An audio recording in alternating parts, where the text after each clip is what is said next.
Detail Assistance, Vicky speaking. How can I help you? Hey, we're at the west tip of Horn, and our bilge pump stopped working. We're sinking. Can y'all please come? We have a membership.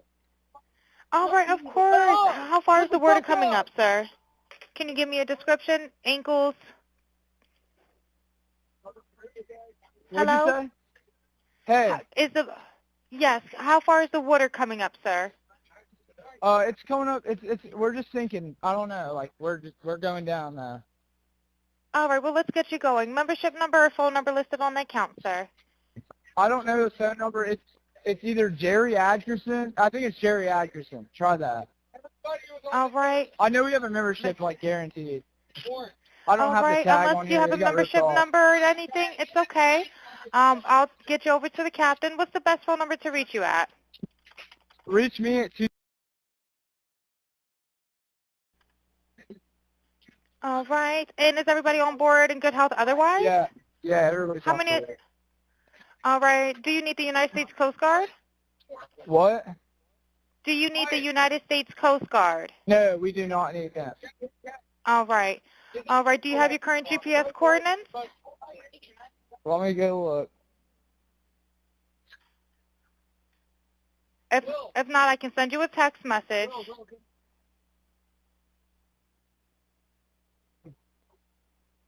North. All right, are you ready? Yes, sir. I'm available. North 30 degrees by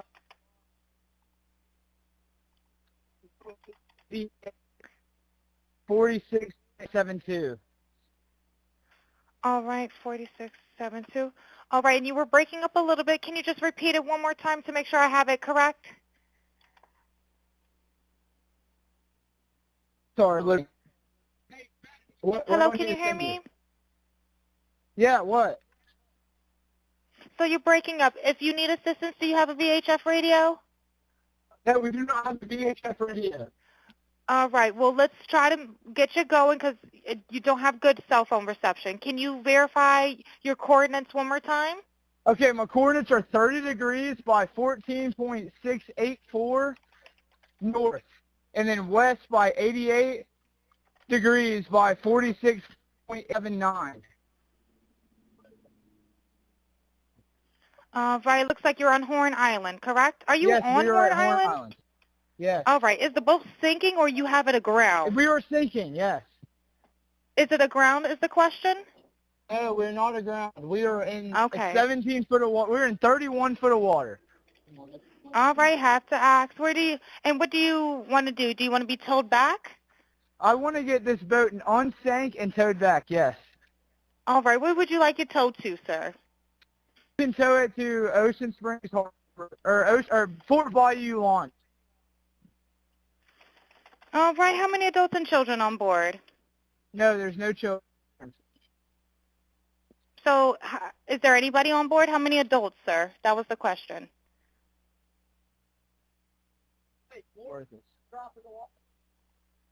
Hello, can you hear me? Gotta jump in and pull the plug, Bart, while you're going. Hello, sir. Hello. Yep, I just need you to answer these questions so I can get you over to the captain. Okay. How many adults on board? There are 0 adults on board. There's nobody on board the boat? No. Nobody here is over the age of 21. Sir, that was not the question. Is there a person? Is there a person, a living individual on the boat?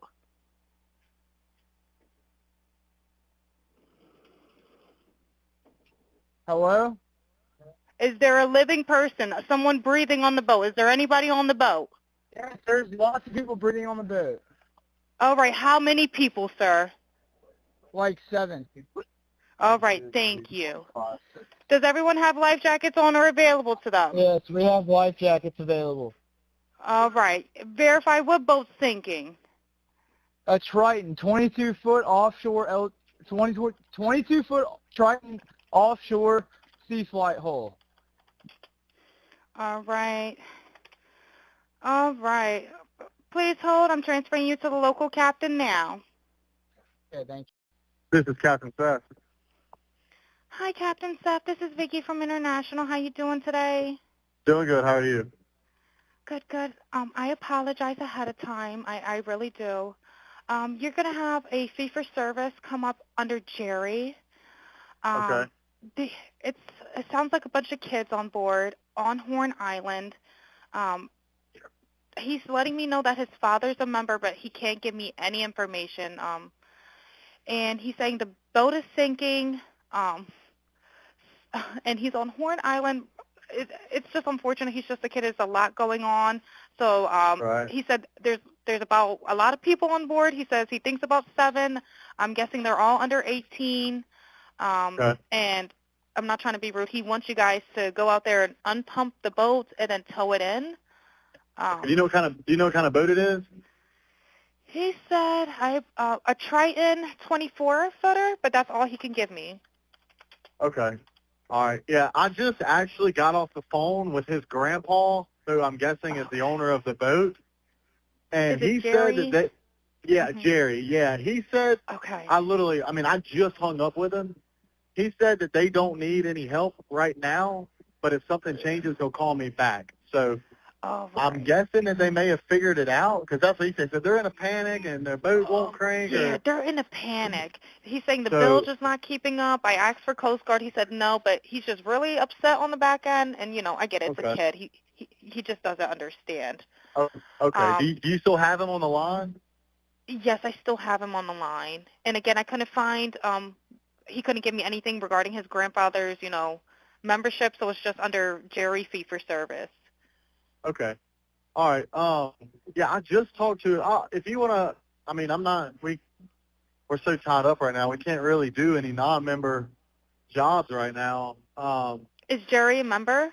Did you find out if he was a member or not? Yeah, I'm not sure if it's his boat or what. I'm not sure what's going on with it.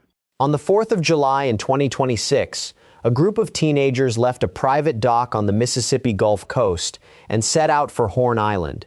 By the end of the day, one of them, Nolan Wells, was no longer with them.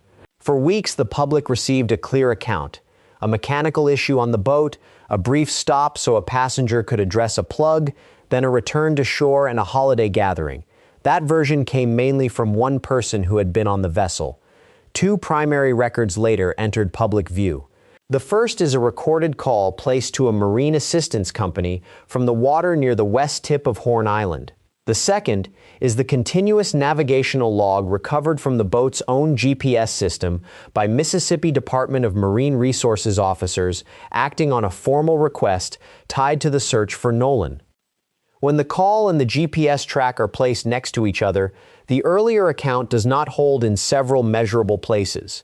The call shows a young voice reporting a vessel taking on water, declining Coast Guard resources, and giving inconsistent answers about the number of people present.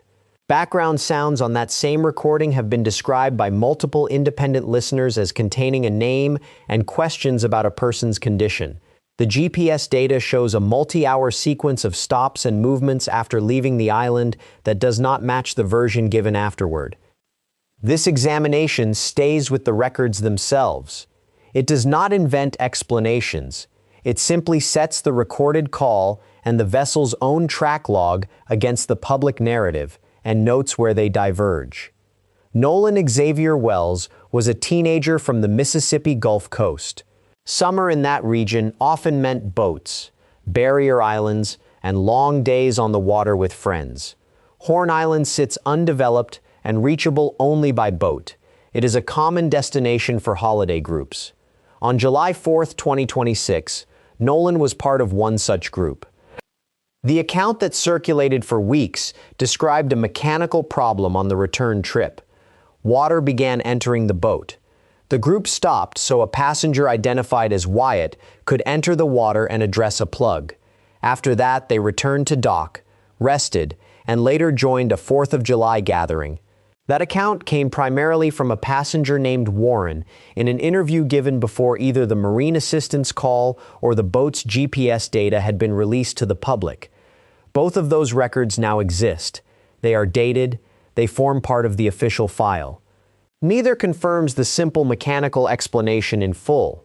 In several specific places, they move in a different direction. The call went to a marine assistance service that functions much like roadside help for boats. A dispatcher named Vicky answered. A young male voice stated that the group was at the west tip of Horn Island, that the bilge pump had stopped working, and that the boat was taking on water. He referenced a membership under a name close to Jerry Anderson or Jerry Uttonson, later identified as the registered owner and, according to the call, the caller's grandfather. Vicky moved through the expected questions. How high was the water rising? Was everyone otherwise in good health? Did the group need the United States Coast Guard? The answer on the Coast Guard question was immediate. No. The caller could not provide a membership number. He did provide GPS coordinates with clear detail, placing the vessel at Horn Island. He described the boat as a Triton offshore model of roughly 22 to 24 feet. Water depth was first stated as 17 feet, then corrected in the same statement to 31 feet. When asked how many adults were aboard, the replies shifted. 0 adults. No one over 21. After the dispatcher rephrased the question to ask whether any living person was present, the answer became, lots of people breathing, followed by an approximate figure of 7. No children, the caller said. Life jackets were available. The call was transferred to a local captain, identified as Captain Seth. These are the words spoken on the recording. They are fixed. What remains open is the interpretation of overlapping background sounds that become audible while the caller answers questions about the number of people on board. Multiple independent listeners have described hearing a name and questions about a person's condition. The sounds themselves exist and have been noted consistently. An exact, word-for-word rendering of overlapping speech on a stressed cellular connection is difficult to lock down with complete certainty. That limit matters. The presence of the sounds is not in question. Their precise content is still under discussion. While the young caller remained on the line describing a vessel taking on water, the dispatcher spoke with the reported grandfather. According to her briefing of Captain Seth, the grandfather indicated that assistance was no longer required at that moment. If the situation changed, he would call back. Captain Seth noted that the company was occupied with member jobs and confirmed that Jerry held an active membership. The call was reclassified under that membership. The recorded portion ends shortly afterward. The sequence stands out. A miner is still on the phone reporting a boat taking on water with roughly 7 people aboard and no adults present. At the same time, an adult connected to the vessel is telling the same company that help is no longer needed. The dispatcher's manner stays professional and attentive. She describes the group as sounding young, likely under 18. The caller's tone has been noted by many who have heard the recording as carrying impatience alongside the report of trouble. None of these points prove wrongdoing. They do establish a clear interval between an active distress report and a near simultaneous message that assistance was no longer required. The second primary record is the boat's own GPS track. On July 8, 2026, as part of the effort related to Nolan Wells, Jackson County authorities requested help from the Mississippi Department of Marine Resources. Officer Shaw Smith was assigned to recover navigational data from 2 vessels. One belonged to Bart Edmonston Jr., a name Warren has publicly identified as a friend present that day. Consent was given and a file containing waypoints was obtained. The second vessel was the 2000 Triton Offshore Center Console, the same boat named on the Marine Assistance Call, and the boat Nolan had been on according to public reporting. That vessel was registered to Jerry Uttonson. Consent was again provided.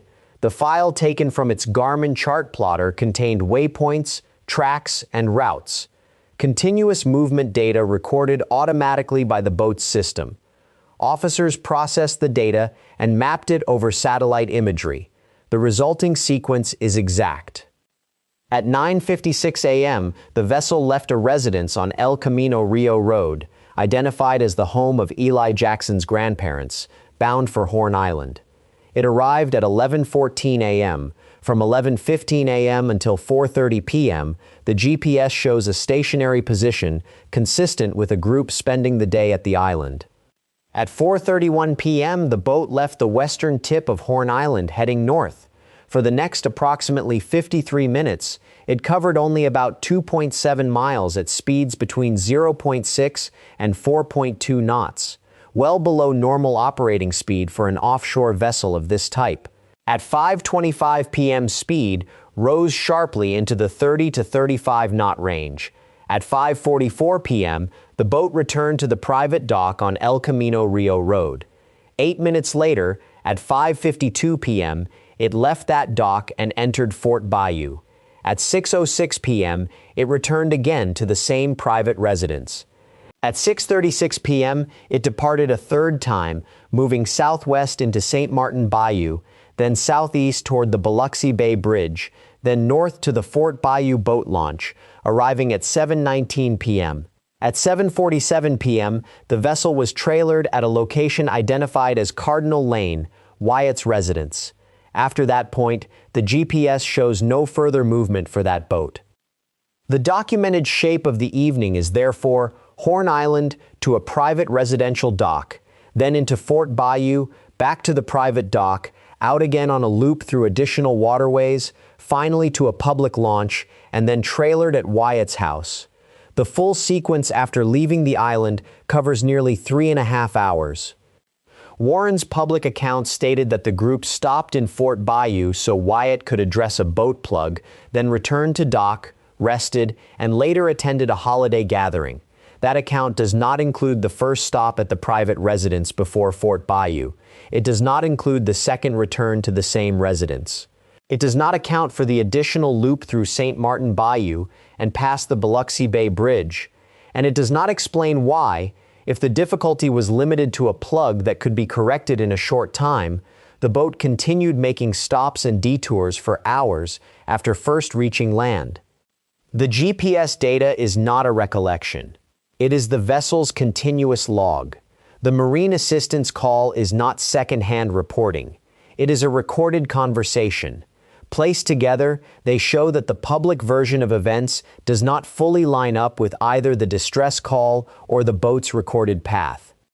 The slow 2.7-mile stretch immediately after leaving Horn Island remains one of the most closely examined segments. Speeds that low on an offshore boat can result from mechanical difficulty, from intentional slow movement, or from other circumstances still unexplained. The call reporting a vessel taking on water and a failed bilge pump was placed while the group was still associated with that location. The later rise in speed and the first return to a private dock rather than a public launch or marina add further questions. Background sounds on the call have been described by a growing number of listeners as containing a name and questions about a person's condition. If those descriptions prove accurate under formal review, they stand in tension with the public statement that Nolan did not return to the boat that day. If they do not, the sounds still call for professional audio examination, so the public is not left relying solely on informal descriptions of a difficult recording. What can be stated with confidence remains limited and specific. The call occurred. The GPS track exists. The account given afterward by one passenger does not match either record in several measurable respects. What cannot yet be stated is the exact content of the overlapping speech, the precise events during the slow northbound segment, or the multiple stops at the private residence, or the full circumstances of what happened to Nolan Wells. As of the release of this evidence, no one named in connection with the boat, Warren, Wyatt, Bart Edmonston Jr., Jerry Uttonson, Eli Jackson, has been charged with any offense. A gap between a public statement and primary records is not proof of what filled that gap. The gap itself, however, is documented.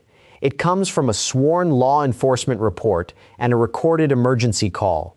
The family of Nolan Wells has now spent weeks without a complete public explanation that reconciles those records with the version of events first offered.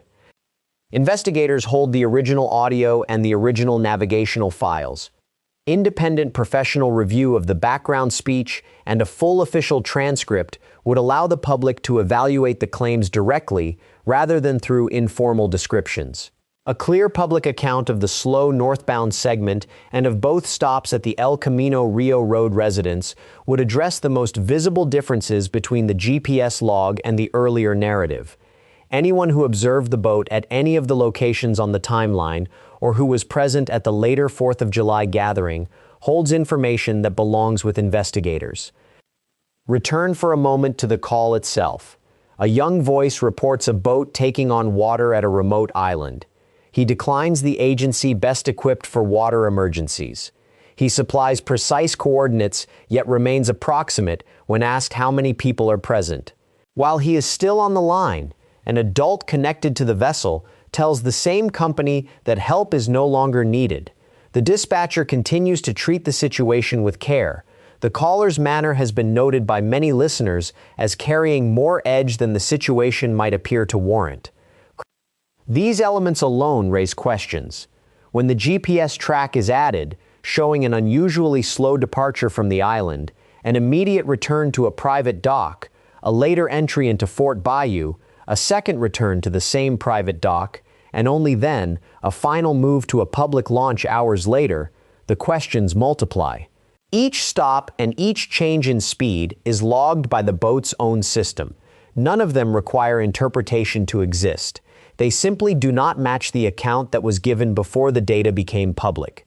The public narrative described a single mechanical correction in Fort Bayou, followed by a return to shore and rest. The navigational log shows the boat reaching a private residence first, leaving it, entering Fort Bayou, returning to the same residence, leaving again, traveling through additional waterways, and only then arriving at a public launch. The Marine assistance call sits inside that same window of time and shows a distress report that is later stood down by an adult while the young caller is still connected.